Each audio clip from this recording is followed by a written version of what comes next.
Change your perception of what you're looking at, and everything changes. Hey, my name is Giorgio, and this is the How to Do Life podcast. If you've ever felt that no matter what you try, something is missing, then you're in the right place. My aim with this podcast is to begin filling in those blanks for you. So open your mind and get ready, because I'm about to show you an entirely different way to look at your life. And once you've seen it, you can't unsee it. So let's get started. All right, welcome to another episode. Now, this is a episode that's coming off the back of a coaching call that I've recently had. And when I say recently, I mean within the last hour. So I thought I'd jump in here and record this while this is fresh, because I think this might be valuable for you. And what I'm talking about is dealing with change. This is something that a lot of people struggle with. Most people I know, in fact, struggle with change. And quite honestly, the struggle with change is really simple. It comes down to people associating pain with change. And so if you're one of those people who struggle with change, it's probably because you've got pain associated with it. And if you look at other people around you who don't struggle with change so much, you might feel frustrated that they don't feel the same way you do, or they can't relate to the way you feel. But quite honestly, it just comes down to the fact that they don't have pain associated with change. In fact, there are people who have a lot of pleasure or excitement associated with change. And so as a result, they are more willing to create change for themselves. And in fact, they might even have pain associated with things staying still. So they change things and they seem to be a little erratic because they're swinging in the other direction of the pendulum. They're going and creating a lot of volatility and change. And the moment something starts to get a little bit stagnant or stale, they'll just kind of drop that and go over here and run over here and do this instead. And so they're running around, not staying consistent with anything. And so you've got these people that are on the two ends of the spectrum, those fearing change and those only wanting change and fearing predictability and stability. And both extremes create some kind of level of volatility. So I thought I might try and address this to the best of my ability to give you a bit of a different insight on this. Because change is something that is constant. As the saying goes, it's the only constant is change. And so we have the opportunity to either embrace it or resist it, like most things in life. Now, to further iterate how much things change and how things do not stay the same, we see this in a lot of nature. So we see it in the seasons, right? There's nowhere in the world that is the same season throughout. Even the places that are tropical have a wet and dry season. And the places closest to the poles of the planet, they don't have 365 days of sunlight, and vice versa on either end of the pole. They're actually dealing with maybe 6 months of light and 6 months of darkness, for example. But even those places at the extreme ends of the planet, they deal with change. They're not the same season. We see this in the aging of the body. We see our relationships change. So if we just look at the intimate relationships or family relationships that we have, they change and they evolve over time. It's rare that people are actually with the person that they first got into a relationship with and they are to the end of their life. I'm not saying that doesn't exist, but it does. And even still throughout that one relationship, if you are one of those people that has been in a relationship with the same person since high school, the relationship itself has changed and evolved over that time. You're definitely not the same people you were when you first got into the relationship. We see it with our work and our career, in businesses as well. A lot of businesses will change. We call that a pivot sometimes, or they change the market that they're serving or the products or services that they're providing or who they're providing it to. And they evolve with what they're doing. Even in the most established businesses like insurance and banking, all of that has had to change over the years. It's not the same thing. And then we see with our social circles, it's rare that people are still friends with the same exact group of people that they were when they were younger. And then even throughout your life, the people that you spend time with changes. Sometimes people come in and then they leave. Some people come in and stay. Some people leave and they don't come back. And so your social circles evolve and change depending on what you value and what you prioritize. And then even within the human body, you have, I think it's about 3 trillion cells, human cells in your body. 330 billion of those are dying every day. They're being replenished. So you're having 330 billion cells dying and being regenerated every single day. In fact, your body fully replenishes every single cell within the body somewhere between 7 and 10 years, depending on the individual. So every 7 to 10 years, or let's just call it 10 years and make it a decade, every decade you've got a new body. So the body you have in a decade from now is not the same body that you have today. All those cells you have in this moment will be different in a decade from now. That's how much change exists. So you can try and hold on to these cells to the best of your ability, but that's not going to do you any good. This natural process that exists within our bodies that's given to us through the intelligence of the body and the intelligence of nature is pre-programmed cell death and regeneration to keep us alive. Otherwise, we would be diseased more than we see today in modern medicine. So it's important to understand that constant change is what exists. Another example really quickly is an interesting one that comes to mind is with birthdays. A lot of people talk about, the Earth being in the same position it was when we were born, every time it comes around to that same date each year. But the reality is, and you can look this up online, the planets of our solar system, as we all know, orbit the sun, right? Assuming that this is what you believe. And it is believed, because of the way we're taught, that the sun doesn't move and the planets orbit around the sun. But the reality is the sun and the planets are all moving collectively through space while we're spinning around the sun. So the entire process of movement is occurring every year. So while it appears to be that we're in the same position whenever your birthday comes around, or the 1st of January each year, we're not, because the planet and the entire solar system has moved. So we're not even in the same exact position. We are, quote unquote, relative to the sun, but in space, we're not in the same location. We aren't ever in the same spot. And as Heraclitus said, no man can ever step in the same river twice, because it's not the same river and he is not the same man. Meaning the river changes, and so do you as a person, you evolve. And so our ability to adapt to and embrace change is one of the most empowering things that you can do. In fact, Charles Darwin, his study into the evolution of species is where he coined the term the survival of the fittest. Now, most people interpret the survival of the fittest as the survival of the strongest. But he clarified in his texts where he said that the survival of the fittest is being defined as the most adaptable. Now, adaptation involves our willingness to adapt or work with the changes that are occurring around us. So the species that have survived the longest are the ones that have been most willing to adapt to the changing environment around them. And the cause for that change is different. It can be climate, it can be chemical, it can be the fauna, so the plants around them changing so they're not producing the same fruit, or there's something going on there, or the water quality changing, and so that the animals will then adapt and change. And the ones that don't adapt and change are usually the ones that perish, which is why we've got something like a 99-point-something% extinction rate of all species that have ever existed. That's how much species have struggled to adapt, to change. So our ability to adapt to change is crucial, because if you're willing to embrace it and adapt to it, you're more likely to actually go further in life because you'll stick with it for much longer. Now, this can manifest in different ways and can show up with different kinds of hurdles and difficulties for us. So I'll give you an example of this coaching call that I had just about half an hour ago, where a client of mine, a brilliant entrepreneur, brilliant woman, she's young, she's very driven, very educated, and very curious about life.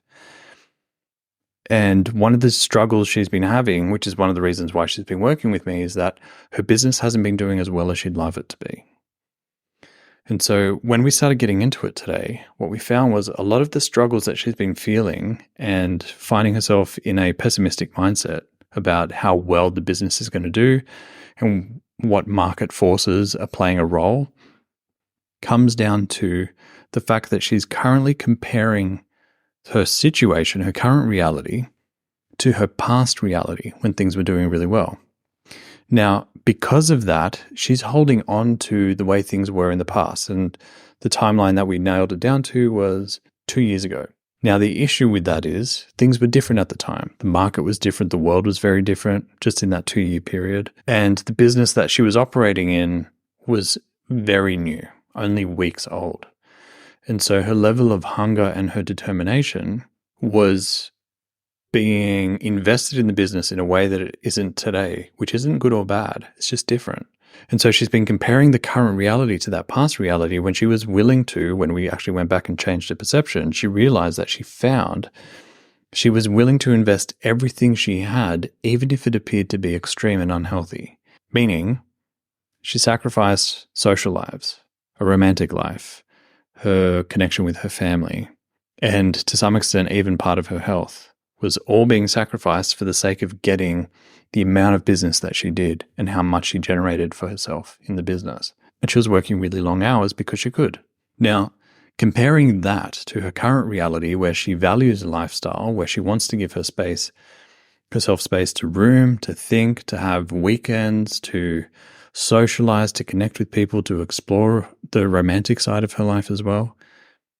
It's hard for her to maintain both existences because the way she was operating back then didn't allow room for all these other aspects and facets of her life.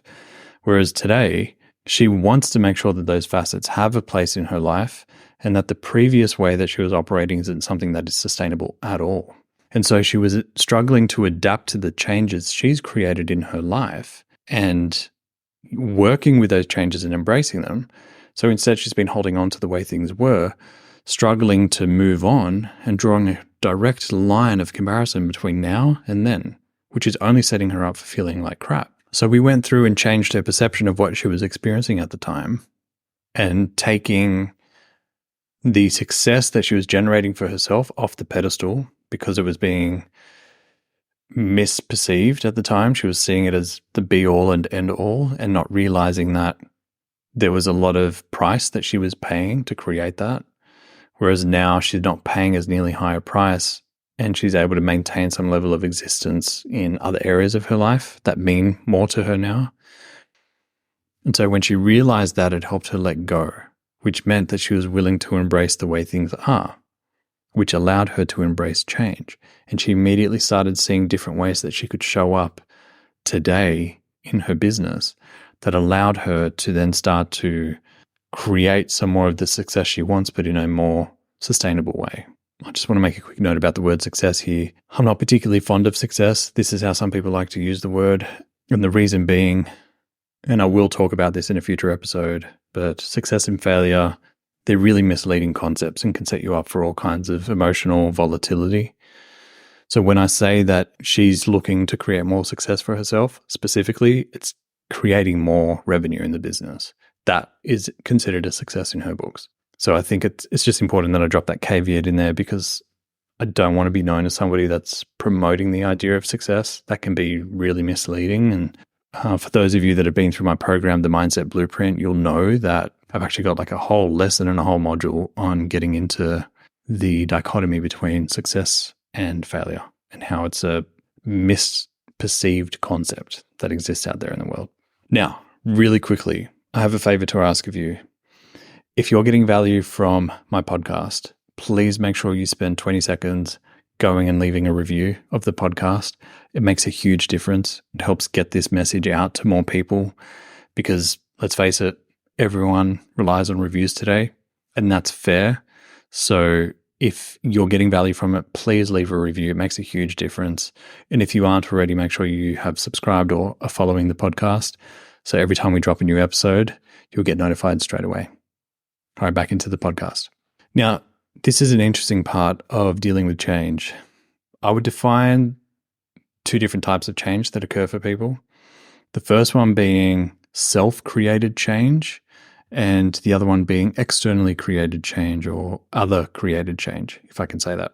And what do I mean by these two? Well, self-created change is somewhat obvious. It's when you are the creator of the change. You're intentionally doing something to create change for yourself through a decision you've made, a choice you've made, or some kind of action that you've taken to create the change that you're looking to create. Externally created change or other created change is the kind of change where we feel like someone's forcing it onto us. That someone can be anybody outside of us, but sometimes people personify life being the one that's forcing change onto us, or the universe, or whatever word you want to use, right? So it's important to kind of distinguish these two because there are usually two different sets of emotions that come up with these two. So for self-created change, the biggest emotion that I see people wrestling with there is fear. And the reason why I say it's fear is because most people have a fear of taking responsibility, which is what self-created change is. If you're making a decision for yourself and taking action on that, there is some level of responsibility that you are taking over the potential consequences of your choice. So you're choosing that I want to take on this change or I want to create this change for myself, but then I also have to deal with the consequences. So it's very common for people to avoid taking on that responsibility because it's too much weight or it's scary or it's overwhelming, right? Now, when it comes to other created change, people experience also a sense of fear, but for a different set of reasons. And it's usually because they are people who are scared of not having control, otherwise known as control freaks. And so they feel like if change is being forced onto them by external sources, that they feel like they're losing control.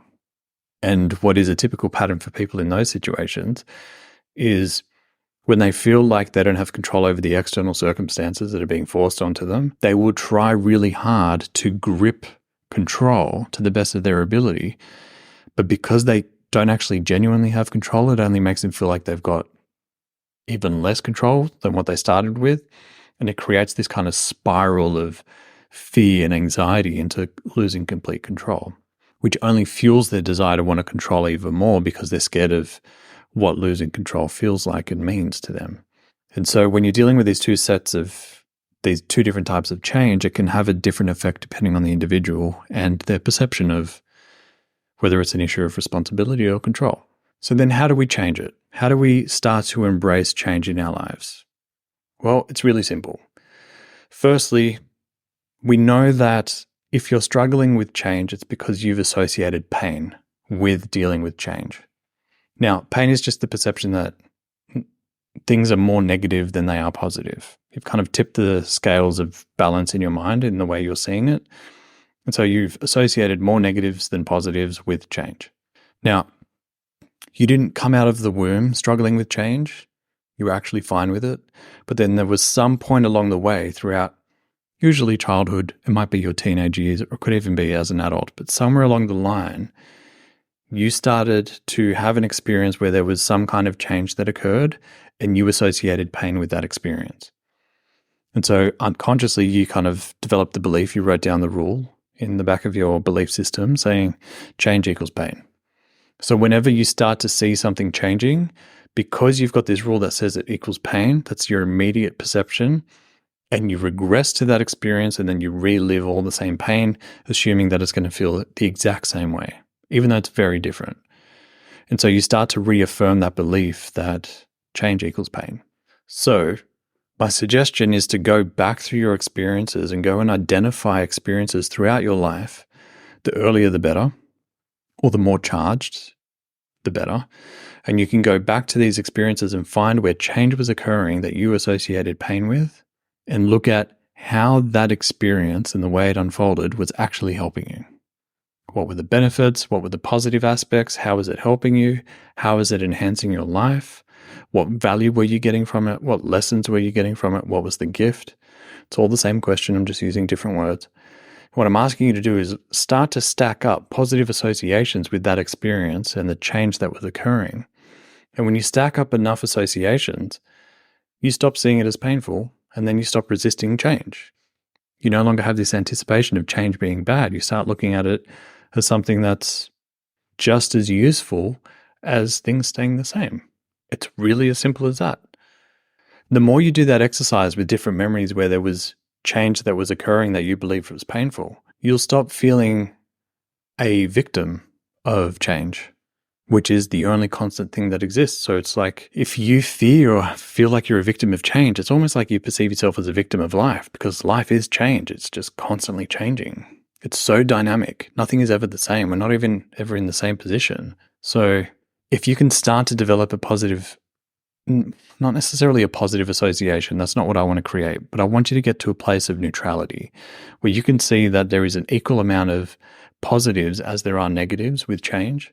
When you arrive at that place, you no longer see it as good or bad, because change is neither good nor bad. It's just a part of life. Just as much as things staying the same isn't necessarily good or bad, because it can be bad too. If you think about building up a dam in a river system and you have that water sitting there for a really long time, it eventually becomes swampy, filled with algae and bacteria, and it becomes toxic. It wasn't too long before that, before the dam was built, that water was free-flowing and fresh and safe to drink. But because you've dammed it up and you've tried to keep it stagnant and stale, it becomes dangerous and toxic.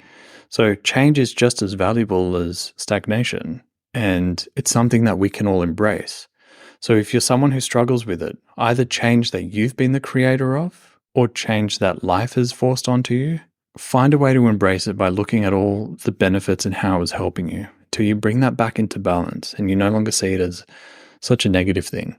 And believe me, it's going to liberate you. Change is something that I wrestled with when I was younger, and then when I changed my perception of it, I embrace it and I look for it. I look for ways to create it, and not in a erratic way. I don't get stifled and feel trapped and then go and do something irrational just to create change. I'm very strategic and systematic about the change that I create, and very intentional. And when life forces change onto me, like the death of a loved one or the seasons or the weather or something like that, I just roll with it. Or even a pandemic, I just roll with it, because I can't control these external outcomes. So I may as well adapt to it and roll with it. And that way I have a higher likelihood of lasting longer than I would have if I held on so tightly to everything. Anyway, I hope you got some value from that episode. I hope you got some value from some of the insights and the perspectives on dealing with change. If you need to, keep coming back to the episode. It'll be here for you. And in the meantime, we'll keep churning out some more content, and we'll see you in the next episode. Thanks. Bye.